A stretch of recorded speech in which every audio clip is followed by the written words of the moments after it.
कहानी के शुरुआत में हमें एक कपल को दिखाया जाता है और ये दोनों पति पत्नी वेस्ट वर्जीनिया के जंगलों में बाइक राइडिंग कर रहे होते हैं कि तभी हम वहीं पर थ्री फिंगर को भी देखते हैं जो इन दोनों को छुप कर देख रहा होता है। जिसके बाद वो दोनों का पीछा करने लगता है। जिसके बाद थ्री फिंगर अपने सही मौके को देखते हुए उस लड़के पर तीर से अटैक कर देता है, जिसकी वजह से वो लड़का अपनी बाइक से नीचे गिर जाता है और उसकी साइकिल दूर चली जाती है। जिसके बाद वो लड़की घबराते हुए उस लड़के के पास जाती है यह देखने के लिए आखिर उसका पति कैसे गिर गया कि तभी अचानक से थ्री फिंगर एक और तीर को चलाकर उस लड़के के मुंह से आर पार कर देता है। यह देखकर वो लड़की काफी ज्यादा परेशान हो जाती है और अपना आपा खोकर तुरंत अपनी जान बचाने के लिए वो वहां से भागने की कोशिश करती है। वो लड़की अपनी साइकिल को चलाते हुए तेजी से भागने लगती है। भागते समय उसे बिल्कुल ध्यान नहीं आता है और वो एक कंटीली वायर में फंसकर नीचे गिर जाती है। इस कंटीली वायर को कोई और ने नहीं बल्कि सॉ टूथ और वन आई ने ही लगाया था। जिसके बाद दोनों उस वायर को पकड़कर काफी जोर से अपनी अपनी तरफ खींचते हैं और काफी दर्दनाक तरीके से उस लड़की को उसी कंटीली वायर के साथ ऊपर उठा देते हैं। वो लड़की दर्द से तड़पने लगती है। जिसके बाद थ्री फिंगर वहां पर आता है और फौरन उस लड़की का सिर धड़ से अलग कर देता है।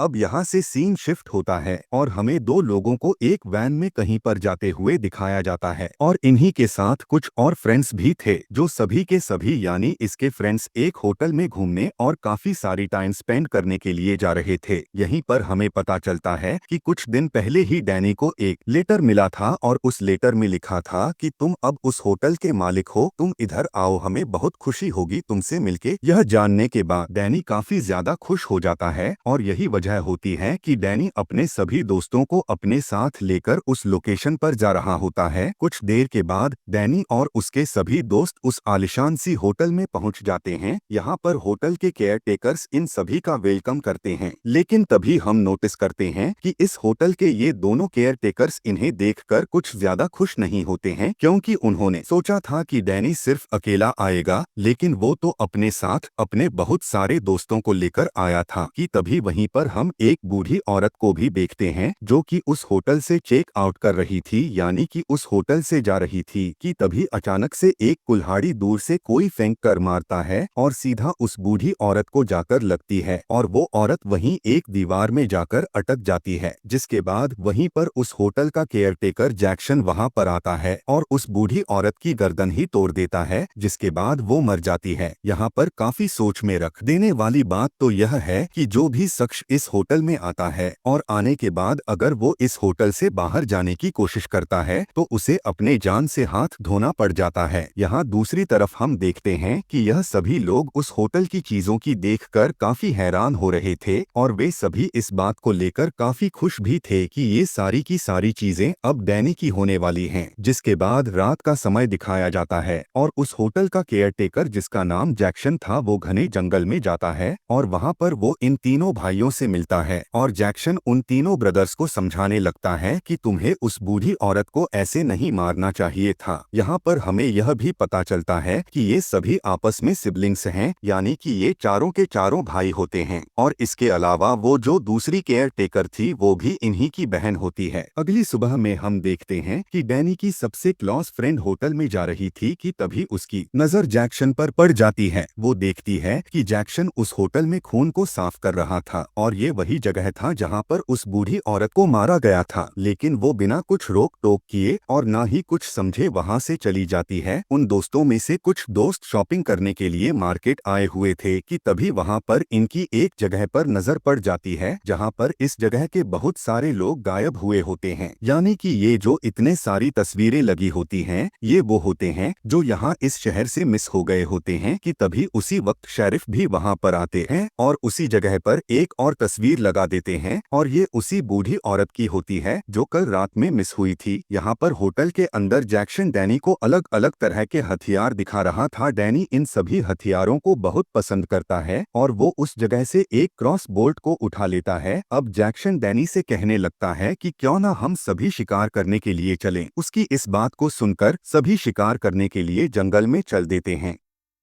वहाँ एक हिरन नजर आती है और जैक्सन डैनी को शिकार करना सिखाता है, लेकिन देखा जाए तो वो उसे इंसानों को मारने का तरीका सिखा रहा था, क्योंकि उसके पास बहुत से प्लान भी थे और वो डैनी को जैसे जैसे हिरन को मारने का तरीका बता रहा था, वैसे ही दूसरे सीन में थ्री फिंगर भी शेरिफ का शिकार कर रहा था। इधर डैनी हिरन को मार देता है और दूसरी तरफ थ्री फिंगर शेरिफ को बहुत ही दर्दनाक तरीके से मार देता है। अगले सीन में हमें डैनी के सभी दोस्तों को देखते हैं। अब क्योंकि डैनी इन सभी को बताकर शिकार करने नहीं गया था, इसीलिए ये सभी बहुत परेशान हो जाते हैं और उन सभी से सबसे ज्यादा डैनी की क्लोज फ्रेंड टोनी परेशान होती है और वो अपने एक दोस्त को ढूंढने के लिए उसी जंगल की तरफ भेजती है। और जब उसका दोस्त उस जंगल में जाता है तब वो उस मरे हुए हिरन को देखता है और वहीं पर सॉ टूथ उस मरे हिरन को काफी बुरे तरीके से खा रहा होता है। और जब वो लड़का सॉ टूथ को देखता है तो बहुत डर जाता है और वहां से हदास कर वहां से भागने लगता है। भागते भागते वो लड़का डैनी से टकरा जाता है और दोनों खुद को नहीं संभाल पाते और दोनों नीचे खाई में जाकर गिर जाते हैं। गिरते ही डैनी एक कंटीली वायर में फंस जाता है और वो काफी जख्मी भी हो जाता है। उसका दोस्त मदद के लिए जोर जोर से चिल्लाने लगता है कि तभी वहां पर जैक्सन भी आ जाता है, जिसके बाद जैक्सन डैनी की मदद करता है और वो उसे बचाकर अपने होटल तक लेकर आता है। यहाँ होटल में उस होटल का केयर टेकर जो लड़की होती है वो डैनी की खून को साफ करने लगती है। वो उसका ख्याल रखते हुए उसकी मलहम पट्टी करती है और तभी उसी समय डैनी की सबसे क्लोज फ्रेंड टोनी भी उस रूम में आ जाती है और केयर टेकर शैली जिसका नाम होता है वो वहाँ से चली जाती है। अगली सुबह में डैनी वॉशरूम में होता है और वो अपनी सारी की सारी दवाइयाँ को फ्लैश कर देता है। यहाँ पर पता चलता है कि डैनी हाइपर टेंशन का मरीज था, यानी कि उसे बेवजह ही टेंशन हुआ करता था और वो इसी वजह से दवाइयाँ लिया करता था। लेकिन पिछले दिन ही उसने एक हिरन का शिकार किया था और आज उसने अपनी सारी की सारी दवाइयाँ फेंक दिया, यानी कि अब उसे किसी की जान लेने में बहुत मजा आया और उसने आज से पहले ऐसा काम नहीं किया था और अब शायद उसे दवाइयों की जरूरत नहीं पड़ने वाली है। खाने के समय में डैनी अपने सभी दोस्तों से कहने लगता है कि मुझे अब ये होटल काफी पसंद आने लगी है और मैं अब यहीं पर रुकूंगा और इसी होटल को मैं चलाऊंगा, इसकी केयर टेक करूंगा। लेकिन उसके सभी दोस्त यहाँ पर नहीं रुकना चाहते हैं, वो वापस जाना चाहते हैं। वहीं पर डैनी के दोस्तों में से दो दोस्त ऐसे भी थे जो काफी ज्यादा लालची थे और इन्हें पता था कि इस होटल में बहुत से एंटीक्स हैं, बहुत से महंगी महंगी चीजें हैं, तो वो उन चीजों को चुराने लग जाते हैं और इसी तरह वो दोनों चीजों की तलाश में इधर उधर फिरते रहते हैं। जिसके बाद वो एक सीक्रेट जगह पर जाते हैं जो कि एक बेसमेंट की तरफ खुलता है और ये दोनों और भी चीजों की तलाश में उस बेसमेंट के अंदर चले जाते हैं, जहाँ पर ये देखते हैं कि वहाँ पर एक बहुत बड़ा एंशिएंट स्पा बना होता है। ये दोनों अभी इधर ही होते हैं कि तभी उस होटल की दूसरी केयर टेकर जो कि लड़की होती है, यानी कि जिसका नाम शैली होता है, वो इस दोनों को वहाँ पर देख लेती है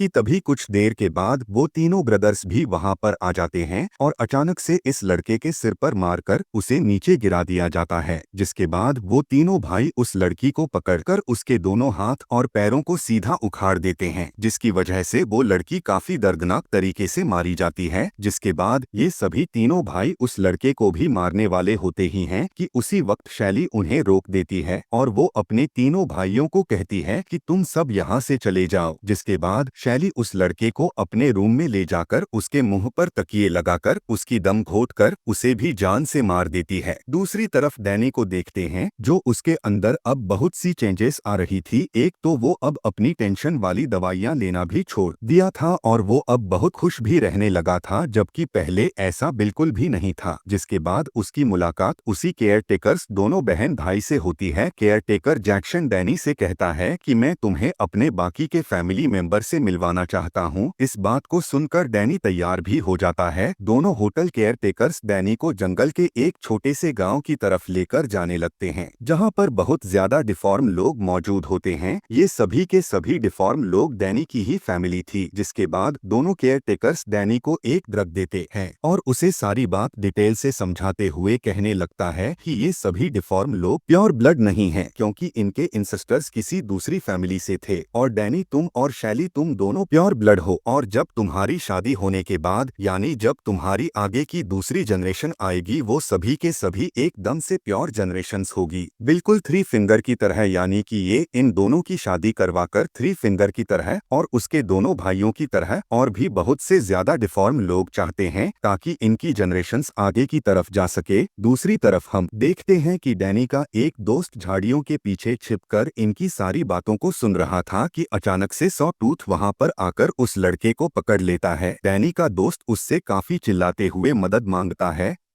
और कहता है कि इन्हें कहो कि मुझे छोड़ दें, लेकिन डैनी उसकी एक भी बात सुनने के लिए तैयार नहीं था और वो कहता है कि मैं इसको नहीं जानता। जिसके बाद थ्री फिंगर उसके दोस्त को उल्टा लटकाकर काफी बुरी तरह से उसका गला ही काट देता है, जिसकी वजह से खून नीचे गिरने लगता है और वो सभी डिफॉर्म फैमिली अपनी अपनी प्याले को लेकर उसकी गिरती हुई खून को भरने लगते हैं और पीने को ख्वाहिश करते हैं। लेकिन यहीं पर हम देखते हैं कि थ्री फिंगर को उन सभी का बहुत ख्याल था। वो चाहता था कि खून की कमी ना हो, तो इसीलिए वो उसे अब पूरी तरह से काट देता है और डिफॉर्म यानी थ्री फिंगर की फैमिली उसका खून को पीकर एंजॉय करने लगते हैं। जिसके बाद यहाँ पर एक खून का प्याला डैनी को भी लाकर दिया जाता है और वो बिना कुछ सोचे समझे अपने ही दोस्त की खून को पीने लग जाता है। अगली सुबह जब डैनी होटल में वापस आता है तो उसके वही क्लोज फ्रेंड टोनी जब उसे देखती है तो वो काफी ज्यादा परेशान हो जाती है। वो उससे कहने लगती है कि चलो हम अब इस होटल से चलते हैं अपने घर शहर की तरफ। लेकिन अब डैनी उस होटल से उस जगह से वापस बिल्कुल भी नहीं जाना चाहता था। वो उन सभी से कहता है कि तुम सब यहाँ से चले जाओ, मैं यहीं पर रुकूंगा। और इस समय डैनी अभी भी ड्रग्स के ही नशे में होता है जो रात को शैली ने उसे पीने के लिए दिया था। अब ये सभी यहाँ से यानी इस होटल से जाने से पहले इस होटल के किचन में जाते हैं और वहाँ पर पहुंचकर देखते हैं कि एक इंसान इंसानी मांस को काट रहा होता है, उसे फ्राई कर रहा होता है और उसे बड़े ही मजे से खा भी रहा होता है। इस सीन को देखकर ये सभी के सभी काफी ज्यादा डर जाते हैं। लेकिन वहां से निकलने से पहले इनकी नजर फ्रीजर में पड़ती है, जिस फ्रिज में इन्हीं के एक दोस्त का कटा हुआ सिर रखा गया होता है, जिसे देखने के बाद वे सभी वहां से जल्दी से भागने लगते हैं। अब ये सभी भाग ही रहे थे कि तभी वो तीनों ब्रदर्स इन सभी के पीछे पड़ जाते हैं। इन तीनों भाइयों से बचकर कुछ दोस्त तो वहां से भाग जाते हैं, लेकिन एक दोस्त उनके चंगुल में फंस जाता है। जिसके बाद वो उसके मुंह के अंदर पानी की पाइप को डालकर उसके मुंह में पानी भरने लगते हैं और उसके मुंह में इतना ज्यादा पानी को भरा जाता है कि पानी की प्रेशर से उसका पेट फूलकर फट जाता है। अब हम दूसरी तरफ उन दोस्तों को देखते हैं जो पहले थ्री फिंगर और उसके भाइयों से बचकर भाग गए थे, लेकिन भागते हुए उसका पैर एक बियर ट्रैप में फंस जाता है और वो वहीं पर गिर जाता है और अब वो कहीं पर भी नहीं भाग सकता क्योंकि अब वो बुरी तरह से फंस चुका होता है। और वो तीनों भाई भी वहां पर आकर उसे पकड़ लेते हैं और उसके सिर पर मारकर उसे भी मौत के घाट उतार देते हैं। इधर डैनी की क्लोज फ्रेंड टोनी जो कि डरते हुए डैनी को ढूंढ रही होती है, जिसके बाद वो वहां से एक गन को उठाती है और डैनी को ढूंढना शुरू कर देती है। वो उसी बेसमेंट के स्पा में पहुंच जाती है कि तभी उसे वहीं पर शैली नजर आ जाती है। जिसके बाद इन दोनों की आपस में लड़ाइयाँ होने लगती है। काफी लड़ाई करने के बाद टोनी शैली की मुंह खोलते हुए पानी में डाल देती है और उसी गन को दोबारा से उठाकर उसे शूट कर देती है कि तभी उसी वक्त डैनी भी वहां पर आ जाता है और सबसे पहले अपनी फ्रेंड से गन को छीनता है और गोली लगी हुई शैली के पास जाकर चेक करता है कि उसको क्या हुआ है, वो जिंदा है या मर गई। जिसके बाद डैनी अपने क्लोज फ्रेंड टोनी से कहता है कि यहाँ से जितना जल्दी हो सके तुम भाग जाओ।